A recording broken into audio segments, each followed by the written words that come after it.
All right, you guys, it's episode 60 of War Stories, and without further ado, I'm going to get straight to it. So check it out, you guys. Before I get into this next episode, I want to say a couple things real quick. So as you guys already know, and this ain't no groundbreaking exclusive information hot off the press, people are already talking about it. Videos have already been dropped. You guys are already aware of it, but I'm going to say it anyways. Apparently, earlier this morning, Convicts Perspective decided to do a self-surrender. Smart move. I guarantee you it's all part of damage control. But nobody need not speculate now. Everybody doesn't need to wonder what's going on. Everybody knows now. I know a lot of people wanted to know the details. They wanted to know who, why, where, when, how, all that good stuff. One thing's for sure. In time, we're going to find out. You know, I'm going to also say this. I'm glad things turned out the way that they did. I'm glad things didn't turn ugly because, as you guys all know, whether we liked them or not, in those situations, things can go bad, real bad, fast, especially if they're looking for a reason. So hopefully things will continue to go positive for him.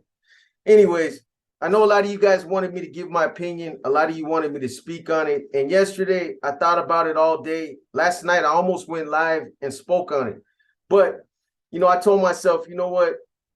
There's nothing to gain for me to throw my opinion out there with everybody else's. People are already speculating. Opinions are already out there. You know, there's enough ears to the ground. There's eyes watching. You can best believe that they were watching YouTube. They're looking for any kind of tidbit, anything that would have came out on YouTube. And, you know, I didn't want to say nothing that might have been misconstrued or misinterpreted. So I felt the best that I could do is to just leave it alone, kick on back, and let everybody else do their thing. So that's what I did. Anyways, moving on. The other thing is, it is official. YouTube is where all the haters congregate, man. So check it out. The other day, I dropped a short, and the whole purpose of me dropping the short was to just inspire some people, to a little bit of positivity. That's why I dropped it, to show people that at 53, I'm still pushing some weight. And for the most part, I got a lot of positive feedback. A lot of you, were inspired by it, and a lot of you gave me my props. But, I know you're always going to have your haters, but here they come. It's official. They're lurking. Go all the way up. Go all the way down. Go down to your chest. Those would never pass a competition. This is not competition. This is YouTube. But it's all fun and games, man. At the end of the day, I was like, you know what? Okay, let me go ahead and shoot another video and give it to them the way that they want. Full extensions, lock-in loads, lay it on my chest. So I go ahead and I do that. Now it's the bar's not bending, it's fake. I'm like, you know what, man, let me just take it down. I know you're always going to have haters, and that's not why I took it down. But the thing is this, I really do try to stay away from the negativity. And, if there's something that I put out that draws negativity, it's a source of negativity, I just rather just get rid of it and keep it pushing. This is one channel that really does try to stay away from negativity. But even those cats that hate it, turn it into something else. This is just an old man. You know what I mean? Some of you guys, man, really take life way too serious, for real. That's why you're going to only live to be like 35, 40. Anyways, so let me get on to this next episode. So this episode right here actually branches off from one of the first, it might actually be the very first episode that I put out. So if you guys think back to, I forget the title of the episode, but I got into a situation in Frisco where basically it was when the 49ers had won the divisional playoff game. And I want to say they played the New York Giants and they beat the Giants. That night, I ended up getting into a brawl with, shout out to all the Southsiders. You guys already know what it is. But I ended up getting into it with about 20 to 25 Southsiders. No bullshit. At that time, I was with my daughter's mom, and I was with two other homeboys, Ray from Morgan Hill and Benny Sanchez from Frisco. Two cats that, I wasn't kicking it with them that night, but I was basically when the 49ers had won that divisional playoff game, the city was lit. So at that time, I was living on 16th and Mission with my daughter's mom. And, we were going up to my hood, which is up on 24th. So in order to go up there, you have to pass through 19th. But instead of going through 19th and Mission, where the Sureños had a stronghold, they had a neighborhood out there, I would usually go through like 19th and Cap. I would go around their hood when I was, especially if I'm with my daughter's mom, she's pregnant, if we got the baby or something like that. So that night, I ended up going up 19th. I was walking with her and they spotted us. And these other two homies, I want to say we picked them up like on 18th. They seen us and one of them was on a bike and he rode up next to us and Ray was walking and they were like, hey, we'll stroll up there too, right? So anyways, I already talked about that story. I'm not going to go through the whole thing, but they ended up spotting us and a carload drove by. They seen us. We made eye contact. I told the other two homies, hey, this ain't the time, bro. She's pregnant. So these guys weren't bangers anyway. They weren't really bangers. They were older dope fiends just out there in the street running. So it wasn't like they were going to be like, hey, put on north there or nothing like that. But still, I just told them, hey, she's pregnant, so just chill, bro. Anyways, they went around the corner. They must have went around the corner, seen their homies over there, told them, hey, there's some cats walking up. They're going up Cap. Get them. So when we end up hitting 19th and Cap, 19th and Cap, here they come. They came running up around the corner. It's like 15 that ran up right there initially when it first kicked off. And again, I'm not going to go through the whole thing, but when it kicked off, one homeboy went this way, one homeboy went that way, and they all came after me. That's who they were going after anyway. Like I said, the other two cats just looked like just older dope fiend cats, but they just hit the burners. They split. So I end up getting into it with these cats. I'm getting, I'm going at it with them. I'm getting smacked with bottles. Your boy took an L that day. Who wouldn't have? There was 20, 25 of them cats. Like I said, the initial 15 came up on 19th. If you're familiar with that area, you guys would know that there's also like a theater that has a parking lot that's right in the middle of that block. And if you can go on 19th, between 18th and 19th on Mission, you can go through that parking lot and it will cut straight up to Cap. It's like a shortcut. So when I initially started chunking them with these guys, I turned around, I had to hit the burners. Your boy escape sticks was in effect, right? So I'm running down 19th to get away from these fools, man. There was too many of them. They was trying to eat me, man. So anyways, I'm running, and as I'm running by, I'm looking this ramp. Here comes like another 10 of them come running up there. If I wouldn't have ran when I did, they would have boxed me in. So right when I was running by, they were just coming up that ramp, and they start throwing bottles. I remember hearing glass breaks. So that part of the Mission right there too, all the houses, they're all side by side. You can't hit no fences. There's nowhere to go. So you're out there, man. Anyways, the only thing I could do at that point was to go into a liquor store. That's what I did. I ran in the liquor store. I tried to put, I ran around the register and squatted down. And long story short, they came in, they flooded that whole store. The whole store was full.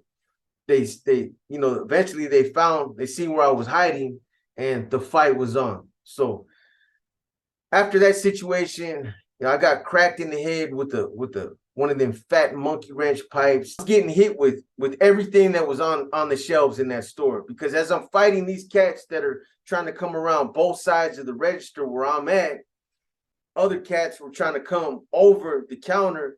There's other dudes that were in the aisles grabbing, like I said, cans of canned food, and were double pumping, trying to hit me. So I'm fighting and trying to dodge stuff at the same time. Anyway, when it was all done and said, I came out of that store. They had all ran out eventually. They all took off. I came out, was leaking. I had hot coffee all over me. That store was thrashed. They tore that store up. Anyways, like I said, that was the night that the 49ers, I want to say it was 1994, the 49ers beat the New York Giants in the divisional playoff game, which meant that, the city was turned up because we were going to the NFC Championship game, and we did, and we got beat down by the Cowboys that year. But anyways, that night I was pissed, needless to say. I was mad at the two other homies that were there. Luckily, later on, I would find out that nothing happened to my daughter's mom, because at the time, that was all I was really concerned about. When these cats came up, I tried to reason with these cats. I was like, hey, kick back, man. My girl's pregnant. This is not the time right now. But they weren't trying to hear none of that. I had a red rag in my pocket, and they seen the rag, and they were like, give me that rag. And I just told her, get out of here, go home. And she wouldn't leave at first. But eventually, after she started crying, I'm like, get out of here, go. She finally just started to walk. And the fight was on from that point on. Cat tried to grab my rag in my pocket, and I took one, and after that, it was on. So anyways, that night, again, I was upset. I was upset with the other two homies because it was obvious. I seen them run on me. Later on, I would run into both of them, and it's funny because one of them, I seen him before he seen me. I was coming down Cap Street, and I seen him. It was the one that was on his bike. It was Benny. And soon as he looks up and he sees me, he puts his hand over his eye, like his eyes messed up. And I was just like, man, you coward ass dude, man. I walked up. I was on my way to the house. I wanted to go see if she was okay. So I didn't even mess with him. I'm just like, Benny, I'm going to just tell you right now, you better pray nothing happened to her, bro. And he was holding his eye. Man, Box, they was going after you. I was trying to make sure your girl was okay. I was like, yeah, okay. All right, bro. I knew better. You know what I mean? They all came after me again because I had the rag in my pocket. I was younger, and I looked like I was a little banger at that time. These other two cats just looked like dope fiends on the street. So that's why they didn't really go after those cats. Anyways, the other one, I would end up running into him later on as well, Ray. And he said the same thing. Bro, they went after you. He was like, I left to make sure that your girl was okay. I knew you were going to be all right. Come on, bro. You knew I was going to be all right. With 25 Southsiders, that it didn't make no sense to me, but I was like, okay, needless to say, I never messed with either one of them after that night. So I go back to the house that night. I washed my, at that time, your boy had hair. I had a little fade at that time. I washed the glass out of my hair and changed my clothes, suited up, and I went out to go get my run backs. I grabbed a pistol that night, and I went back up towards 19. But I couldn't find nobody up there. Straight up, they had cleared that whole area. Wherever they weren't in their hood. They didn't, probably because of what happened, they knew the cops were going to be out there. And, that situation that had just happened with me, it probably just all either went to another part of the city or they just went back up under the slunders. But they were nowhere to be seen. So anyways, nothing happened that night. Nothing happened that night. Now, between then and maybe a couple weeks, a couple incidents happened where I lightweight got my runbacks. I'll talk about that another time.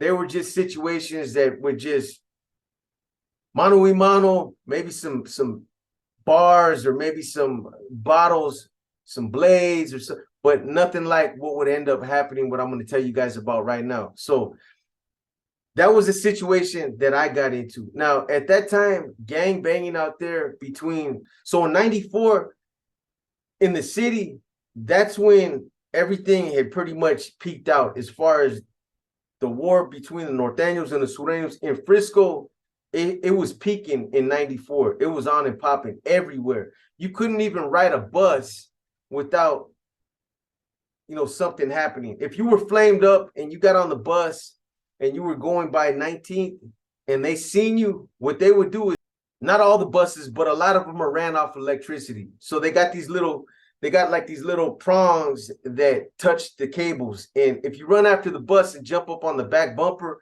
and you pull those prongs off to where they're not contacting with those wires, it will shut the bus down.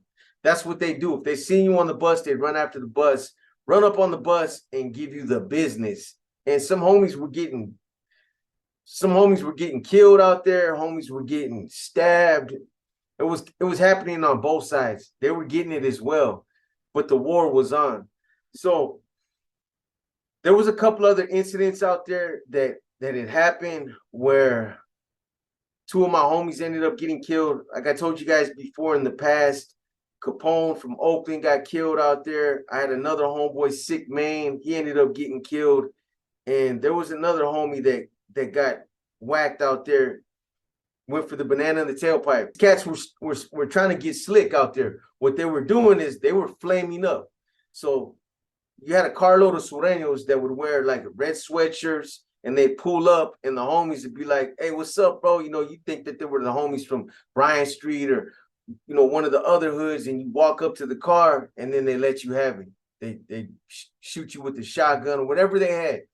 Well, I had a homie like that went for the banana in the tailpipe, thought there were some homies, and walked up and they blew his head off with the shotgun. So, you know, they were getting creative out there. We were doing the same thing. There was homeboys that were, you know, going down in their hood, walking right up to them, wearing blue sweatshirts, blue rags, and letting them have it the same way. That's how it was in Frisco. At that time, Frisco was bad. If you weren't a gang member, you were wearing the wrong color, you were going to get it too. That's how bad it was in the city at that time. Anyway, so, you know, when Sick Man got killed and the other homeboy got killed, that was the turning point right there, where a few of us were like, you know what, man, enough's enough. We need to start trying to flush these dudes up out of 19th Street. So that's what we did. So when all this was happening, there was a homeboy, a YA baby that I knew real good, youngster that I took up under the wing. He had just got out of San Quentin. I had left him in Quentin. But, you know, he was a YA baby, came from Youth Authority. They shot him to Quentin. He had a couple months left. Well, when all this was going on, he ends up popping up at my door. He ends up popping up in my door with his parole box, all his stuff. And he's like, "Hey, I'm out, bro. Whoop, whoop." And where I was staying at that time, he couldn't stay there because it was complicated. So I was like, man, let me get dressed. I'm gonna come down there because he didn't have nowhere to go. So anyways, that night I ended up taking him up to Daly City to a homeboy up there that was from Daly City. I can say his name because he's gone now. He died. But Porky from Daly City, Steve Lent, he lived up there with his parents and his sister, and you know, they were nice enough to let the homie stay there for a couple of days. They let him crash there. He didn't have nowhere to stay, so I called Porky. Porky was working with me at that time. I was trying to get the regiment up and running, and he was one of the first cats that I had pulled into the regiment at that time. So I had both of these brothers out there now. Both of them were hermanos. So anyways, we're making our rounds. They're staying up there in Daly City. I'm down there in the city, but every day we're hooking up and we're making our rounds around the city, going to a lot of the more influential neighborhoods out there. The Natoma Street Boys. We touched base with, you know, my hood, some other homies from Cortland that I knew. We got some other homies from Bryant Street.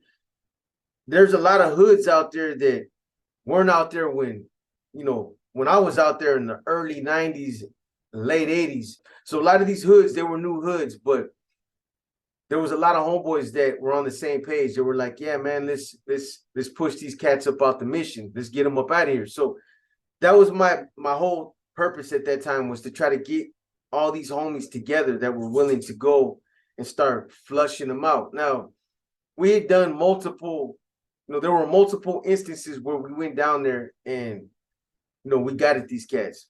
But this situation I'm talking about right here, this is what I'm going to address tonight. And for the most part, I'm gonna keep some of this generic. I'm gonna just say this: there were two locations. Actually, there were two locations at that time that we considered areas that needed to be addressed, and they were 19th Street, and then you had the Tenderloin, where they were thick out there in certain spots. They had established themselves. They were just starting to establish another hood on 15th and Mission, but at that time, they weren't really relevant, and they're not part of this story. Anyway, so at the time, again, my whole purpose out there was to build the regiment, but in building the regiment, I always had a template of how I established a regiment, and part of it was, chalking out certain territories, certain parts of the city, wherever it is that I'm functioning, and that's our area. So anybody that's selling dope, I'm not going to get too much into it, but anybody that's selling dope there, anybody that is in that area, any gangs or anything like that, they're going to abide by, or they're going to conform to some of the laws that we set out there. That's just the way it is. It's not me. That's the NF's way of doing things. If the paisas are out there and if they're gonna sell their dope out there, they're gonna do, they're gonna have to run some kickbacks, some distribution rights. If we drop our prices at a certain price, they're gonna have to respect that. They can't be out there cutthroat and trying to, take all the clientele from us. This is our territory. And then, the other part of it is there can't be any kind of, what's the best way I can say this? The opposition can't be in areas that we consider ours, because obviously it's gonna become a distraction, a hindrance. Eventually it's gonna cause problems. And that's kind of what was going on with 19. Anyways, at that time, I had only managed to get one gun that was the regiment's gun, and it was a Tech 9. Honestly, myself, I didn't really like Tech 9s because they always jammed, and it's just not a gun that I liked. But it was a gun that was available out there on the streets. We got it. And again, it was a gun that it belonged to the regiment. So anyways, long story short, we were making plans to go in on these cats, to hit one of their locations. And, I'm not going to specify where it was, but I will say it was not 19th Street.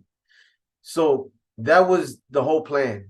So eventually we ended up getting a couple other cats that were willing to come with us. Now, there were 3 other dudes besides me and the 2 hermanos that wanted to go put in work. These guys were riders, man. All 3 of them were relatives. They were part of a big family out there in Frisco. Everybody knows them. I'm not going to put them out there. It's not important. But they're riders, straight up. That's what they do. So the plan is to go down to this location in 3 cars, to go down there and basically just light these fools up. Now, this spot that I'm talking about is a spot where they were always out there. They were always posted up. It was almost a guarantee that they were going to be there. So, we had talked about hitting a couple houses. Me, myself, I'm not one to really do a lot of drive-bys, especially just go spray up somebody's house. There's too many different scenarios that can come into play, kids, other things like that. So, I wasn't really crazy about participating in doing any kind of drive-bys where we just go hit a house or something like that. But this was a situation where this was a spot, an area where these cats would usually be out there posted up, slinging their dope. That's what this spot was right here. So anyways, we ended up getting 3 cars. These 3 cars were stolen cars. And these youngsters are the ones that managed to get them. These youngsters that were related. Anyways, it doesn't matter how much work you put in. If you put in a lot of work and you're the one that's always the one to go out there and be the gunner, or to be the the one that's always stabbing somebody, whether it's in prison or on the streets, it don't matter. I've always been of the mindset, it doesn't matter how much work I put in, I'm always willing to go out there and still put in more work. And that night, I wanted to be one of the ones to put in work. However, these 2 hermanos, both of them wanted to earn their bones. They played with me like, come on, B, let me do my thing tonight. And, they try to play that, you're the RC2. We got to make sure that, that you stay out here, and you're not supposed to be the one. I could have argued with them. I could have made a decision. I could have just did it anyway. But they had a point. They both wanted to put in some work. So I was like, okay. So I decided to drive that night, one of the cars. Now, there were 3 vehicles that ended up participating in this. So when it was go time, we ended up getting into the cars. There was 3 cars. Like I said, the first car, the lead car was one of the hermanos was driving with one of the other relatives, one of the other homies. I was in the second car with the other hermano. And then you had the third car, which was the other 2 relatives. So that's how we ended up driving over there. That was the order that we'd end up getting there as well. The lead car got there first. Now, so let me say this before I get into the details and tell you guys how it went down. Let me just make it clear that I'm not making light of the fact that we did a drive-by. I'm not making light of the fact that somebody could get hurt when you do things like this, because I want people to understand that, you know, drive-bys or these kinds of things, you know, where gang members go out and they're looking for enemies and, you know, they jump out and just start spraying up somebody's house, something like that. It's nothing to laugh about. It's nothing to joke about. So you guys need to understand something before I get into this. So, you know, there was something that happened. It's kind of funny.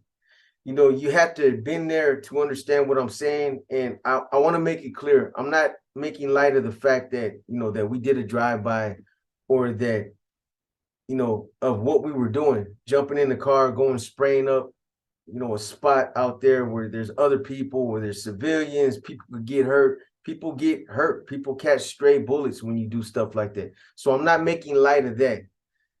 It's what else happened that I'm talking about. But there was something that happened that was just, it was hilarious. Now, you guys will understand in a minute. One of these other hermanos, he was just the type of dude that always was talking about the, you know, the things that he had been involved in. And, you know, when we had the gun, you know, sometimes you can tell just by the way somebody handles a gun, or, you know, the way that they cock it or they load it, that they don't really have a lot of experience with guns. But this hermano was somebody that always talked about, you know, the work that he put in when he was younger, how he was gang banging and how he shot this up and shot that up and shot this up. So, you know, it was funny because when I gave him that Tech 9, the way that he handled it and the way he went to check the clip to see if, you know, it was loaded, I could tell that he was inexperienced. But I didn't say nothing because he said he had put in all this work, right? It was when we got to the location that we targeted, there were cats posted up. They were out there. So, you know, like I said, this was a spot that it was almost guaranteed that they were always posted up out there. This was one of their spots that they claimed to be theirs. So it was a good spot to do something like this as far as that gang mentality. Anyway, so anyways, when it was go time, we jumped in our vehicles. Like I said, there was 3 vehicles. And you had the lead vehicle. In the lead vehicle, you had the YA baby and one of the other homies. I was in the second vehicle with the other hermano, and then you had the other 2 homies behind us. And that's the order that we would get there. We ended up at this location. Now, like I said, that location was a good location to always catch those cats out there, because when we got there, sure enough, they were posted up out there. This is where they used to sell their dope. So as soon as we pulled up, I was like, jackpot, you know what I mean? We got them. So from this point on, it happened quick. The lead car pulls up, and as soon as they pull up, I can see the homeboys start dumping, the YA baby. I could see the muzzle flash. And I know I didn't tell you guys what kind of guns they brought, but they brought choppers. They brought 2 AK-47s. This is what these cats used to do. I'm telling you, they were riders, man. This family. It's a big family, and they have a history of putting in a lot of work. But there's a bunch of them, a bunch of cousins, and that's what they do. This is the kind of stuff that they do right here. Like, they just have a lot of history. That family has a lot of history. All the way back to, you know, their uncles when I grew up. One of them stole my bike when I was a kid. Anyway, so once the homie starts getting off, you know, if for those of you that have seen an AK-47 at nighttime, if you've ever seen somebody fire an AK-40, you can see the muzzle flash. But I could see it. I could see the smoke coming out the cars. The whole car starts shaking. So the homie that was with me, the other hermano, the one that's always talked about how much work he's put in and how many cats he's busted on, he starts getting off with the Tech 9. He starts getting off, but it looked like as soon as he started firing, he almost dropped the gun. He didn't know how to handle it. It was obvious. I was watching him. I mean, it got to the point to where I was thinking like, damn, this motherfucker might end up shooting me by accident or something. That's how sloppy he was with the gun. I would be surprised if any one of those bullets that he shot went in a straight line, if they went anywhere near them cats. Anyways, once he started getting off, the homie that was behind us jumped out of his car and ran up to get a better angle on them cats, ran up on them. They had already dispersed and were running by this time. But the other homie, I seen him run by, and then I seen him just start busting. All I'm going to say is after we did our thing, we drove back to 17th in Texas to where we had our cars. We ditched those other cars. Everybody had gloves on. We didn't need to wipe the cars down. We didn't need to burn them or do none of that stuff. We jumped in our cars and we took off. But I can tell you guys like this. Shouts out to all the Southsiders. Shouts out to all the upstaters. But that night, we got our justice for Sick Maine, for the other homie, and for that little incident that happened on 19th and Cap. Anyways, I know this was a quick one. I did a lot of jibber jabbering in the beginning because I wanted to get those couple little messages out to you guys. It is what it is. It ain't what it ain't. I'm almost done with that profile. I'm going to try to get another war story out to you guys. I'm also going to start hitting you with the inner demons. You might get one tomorrow. We'll see. This episode 60. It's your boy B, and I'm out.